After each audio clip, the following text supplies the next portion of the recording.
자식이 전생에 내 연인이었다면 여러분은 이런 생각해 보신 적 있나요? 이 아이와 나는 대체 어떤 인연이었을까? 어쩌면 그 아이는 전생의 은인, 혹은 사랑하던 연인이었는지도 모릅니다. 자식을 다르게 바라보는 네 가지 시선. 오늘 함께 명상처럼 천천히 걸어가 봅니다. 자식은 전생에 무엇이었을까? 하루를 마감하며 조용히 눈을 감고 마음을 가만히 가라앉혀 봅니다. 바람결처럼 스쳐가는 아이의 얼굴, 눈빛 말투 하나하나가 마음속에 머물다 지나갑니다. 문득 질문이 떠오릅니다. 이 아이는 전생에 어떤 인연이었을까?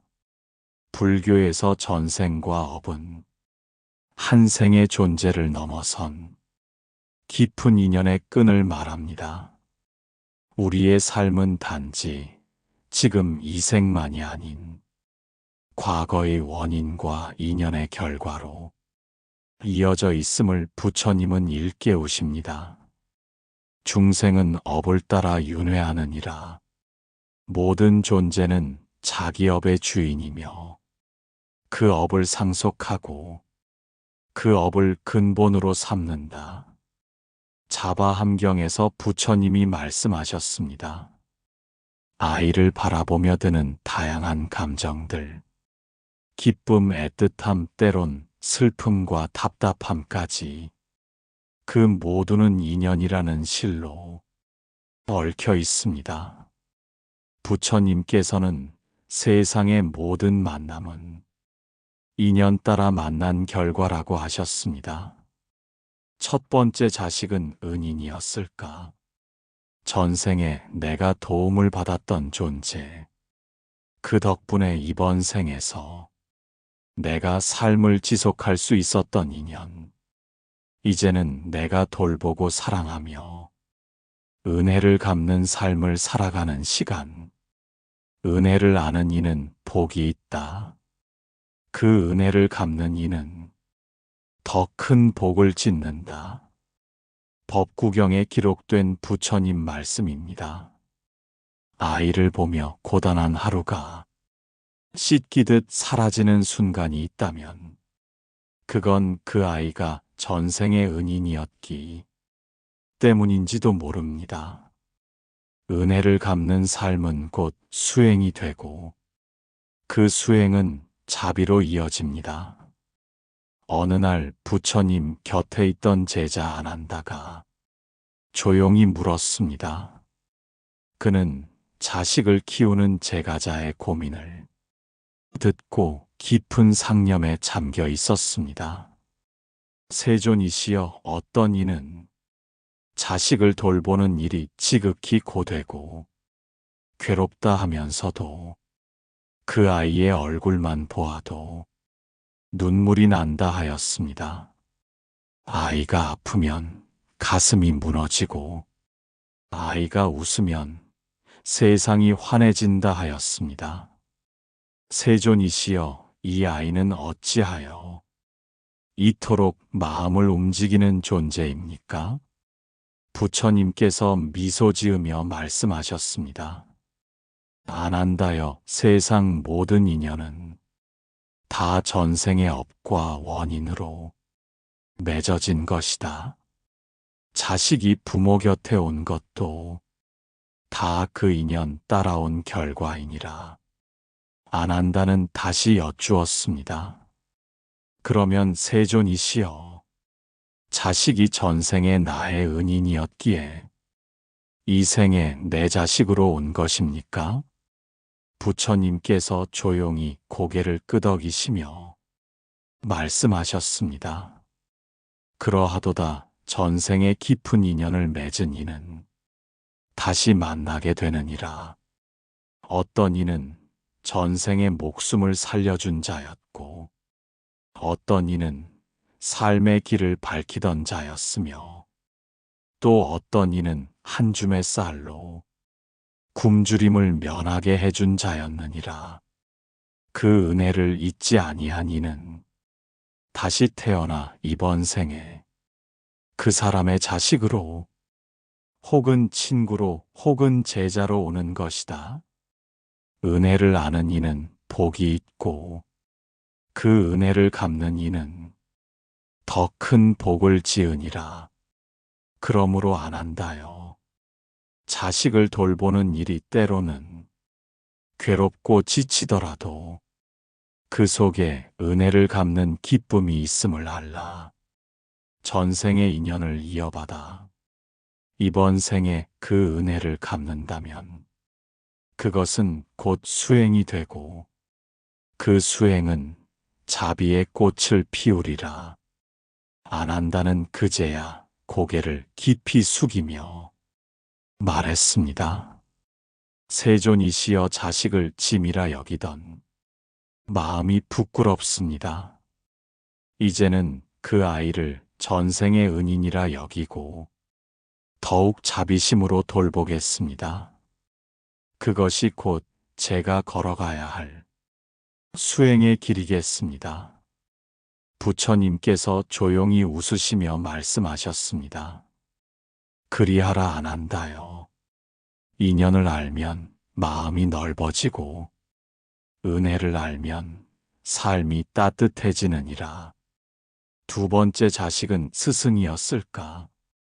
어린 존재가 어떻게 나의 스승이 될 수 있을까 싶지만 매일 인내심을 시험당하고 이해심을 배우고 조건 없는 사랑을 실천하게 만드는 존재야말로 진정한 스승이 아닐까요?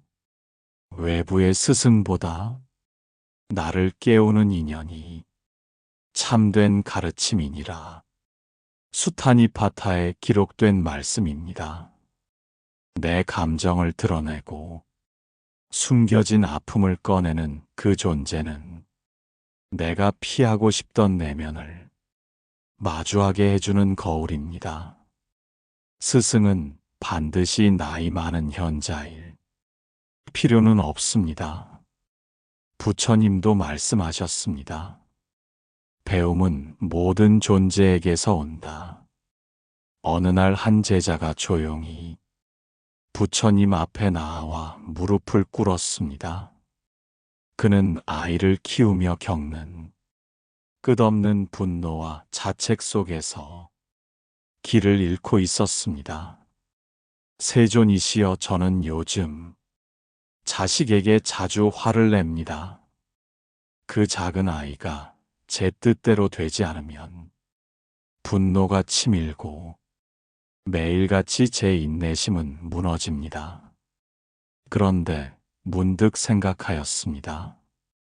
어쩌면 그 아이가 제 마음을 시험하고 제 안의 어둠을 드러내는 존재일지도 모르겠습니다. 세존이시여 자식이 어찌 제 스승이 될 수 있겠습니까? 부처님께서 고요한 미소를 띠시며 말씀하셨습니다. 사문이여, 너의 물음은 깊고 또한 지혜롭도다. 세상 사람들은 스승을 나이 많은 현자라 여기나 참된 스승은 나를 깨우는 인연에서 오느니라. 외부의 스승보다 나를 마주하게 하는 인연이 참된 가르침이니라. 자식은 작고 여린 몸을 가졌으되 너의 내면을 흔들고 감정을 드러나게 하며 오래 묻어두었던 상처와 마주하게 하니 어찌 그것이 진정한 수행이 아니겠는가. 제자가 눈을 감고 가만히 고개를 끄덕였습니다. 세존이시여 아이가 떼를 쓰고 울 때마다 제 안에 분노가 폭풍처럼 일어납니다. 하지만 그 감정을 들여다보면 제가 어릴 적 느꼈던 외로움과 채워지지 않은 인정 욕구가 드러나는 것 같습니다. 그 아이는 제가 감추고 살았던 마음의 거울 같습니다. 그러하도다 모든 존재는 나의 거울이며 자식은 그중 가장 가까운 거울이니라. 인내를 배우게 하고 이해를 키우게 하며 조건 없는 사랑을 실천하게 하는 자, 그가 어찌 스승이 아닐 수 있겠는가. 배움은 모든 존재에게서 온다. 그러니 자식을 바라볼 때마다 나의 성장을 돕는 도반으로 여기라. 스승은 단지 지혜를 가르치는 자가 아니라 나를 깨우게 하는 존재이니라. 제자는 눈시울을 붉히며 다시 부처님께 절하였습니다. 세존이시여, 이제야 제 안의 분노도 두려움도 그 아이가 제게 가르쳐주는 공부였음을 알겠습니다. 이제 저는 아이를 꾸짖기보다 저를 돌아보는 수행의 기회로 삼겠습니다. 그리하라 사문이여. 자식을 스승으로 여기는 이는 가정 속에서도 도를 이루게 되느니라. 세 번째 자식은 연인이었을까? 어쩌면 전생에 깊은 사랑을 나눈 존재. 그 사랑이 끊어지지 않고 이 생에 다시 만남으로 이어졌을 수도 있습니다. 이해할 수 없는 애착과 이유 없이 그리운 감정은 전생에서 온 깊은 인연일지도 모릅니다. 어떤 인연은 천겁이 지나도 다시 만난다. 그 인연은 결코 사라지지 않으니라. 법화경에 기록된 부처님 말씀입니다. 아이를 바라보다 눈물이 날 때, 그건 이 생에서 처음 느낀 감정이 아닐 수도 있습니다. 사랑은 형체를 바꾸어, 이름을 바꾸어 다시 우리 앞에 나타납니다. 어느 날 제자가 부처님 앞에 다가와 조심스럽게 물었습니다. 세존이시여, 저는 제 아이를 볼 때마다 말로 표현할 수 없는 깊은 애착과 사랑을 느낍니다. 아이가 곁에 없으면 이유 없이 허전하고 꿈에서도 그 아이를 찾습니다. 저는 어쩌면 그 아이와 전생에 깊은 인연이 있었던 것이 아닐까 생각해 봅니다. 이런 마음은 집착입니까? 아니면 인연입니까? 부처님께서 눈을 감고 잠시 침묵에 잠기셨다가 말씀하셨습니다. 사문이여, 전생의 인연은 형상도 이름도 사라지지만 그 마음의 흐름은 씨앗처럼 남아 다시 피어나느니라. 어떤 인연은 사랑으로 이어지고 어떤 인연은 기다림으로 돌아오며 어떤 인연은 애틋함으로 다시 태어나느니라. 그대가 말하는 깊은 애착과 그리움은 전생에 서로 사랑을 나누었던 인연일지도 모른다. 다시 만난 그 사랑은 이번 생에서 조건 없는 자비로 전환되어야 하느니라. 집착은 번뇌를 낳고 자비는 해탈로 이끈다. 제자는 부드러운 미소를 지으며 고개를 숙였습니다. 세존이시여, 저는 아이를 너무 사랑한 나머지 아이가 아플까 두렵고 멀어질까 걱정됩니다. 이런 마음이 도리어 아이를 붙잡고 있지는 않은지 두렵습니다. 그러하도다 사랑은 맑게 피어날 때 자비가 되나 얽매이게 될 때는 고통이 되느니라. 전생의 인연이 이번 생에 다시 만났다면 이는 그 사랑을 한층 더 순수하게 만들어 놓아줄 줄도 알아야 할 때가 되었음을 배우게 하려는 것이니라. 연인의 인연은 아름답지만 수행자는 그 사랑을 지혜롭게 돌볼 줄 알아야 하느니라. 네 번째 자식은 채권자였을까? 불교에서는 때때로 인연의 고통을 업으로 해석합니다. 자식과의 관계에서 반복되는 상처, 이해할 수 없는 분노, 설명되지 않는 부담감은 전생의 빚이 남아 이번 생에 풀기 위한 과정일 수 있습니다. 지은 업은 반드시 받게 되나니 그것을 피할 수 있는 길은 오직 수행뿐이다. 중화함경에 기록된 부처님 말씀입니다. 그렇다고 해서 두려워할 필요는 없습니다. 이 생에서 내가 그 빚을 갚을 수 있는 기회를 얻었다는 것, 그 자체가 수행의 문입니다. 어쩌면 이 아이를 사랑하는 것이 나를 구제하는 길일지도 모릅니다. 며칠 후 같은 제자가 다시 부처님을 찾아와 깊은 한숨과 함께 물었습니다. 세존이시여, 제 아이는 참으로 힘든 인연입니다. 어릴 적부터 병약했고 지금도 크고 작은 문제로 저를 힘들게 합니다. 때로는 제 삶이 모두 그 아이를 위해 소진되고 있는 듯 합니다. 문득 저는 이런 생각이 들었습니다. 혹시 그 아이가 전생에 제게 빚을 받으러 온 채권자가 아닐까요? 부처님께서 조용히 제자의 마음을 바라보시며 말씀하셨습니다.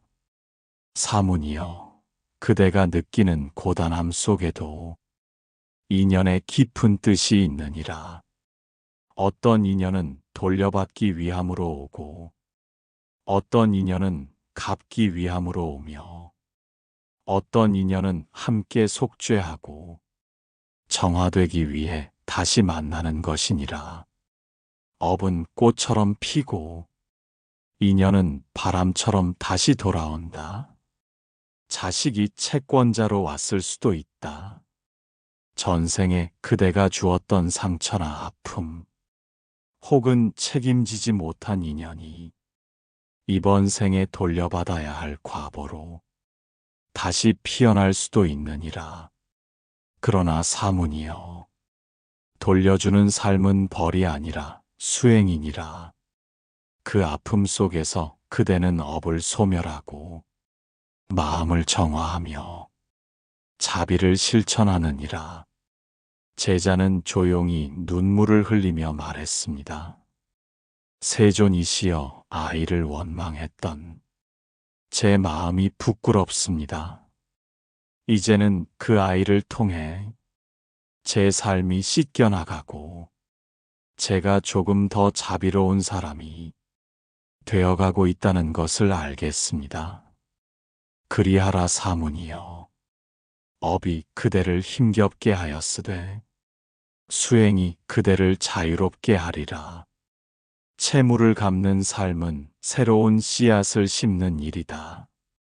오늘도 그 아이를 돌보는 그대의 손길은 인연의 끝이 아니라 새로운 시작이니라.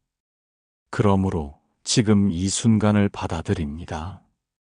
자식은 내 것이 아닙니다. 이 아이는 내가 선택한 것이 아니라 인연 따라 나에게 온 하나의 존재입니다. 스스로 온 길을 가는 중이고 나는 다만 그 길을 함께 걷는 조력자일 뿐입니다. 자식을 내 것이라 말하지 말라. 모든 존재는 다만 인연 따라 잠시 머무는 것이다. 우다나경에 기록된 부처님 말씀입니다. 아이를 키우며 웃고 울고 후회하고 다짐하는 모든 순간은 삶의 수행이자 마음 공부입니다. 아이를 위한 것이 아니라 나의 깨달음을 위한 시간일지도 모릅니다.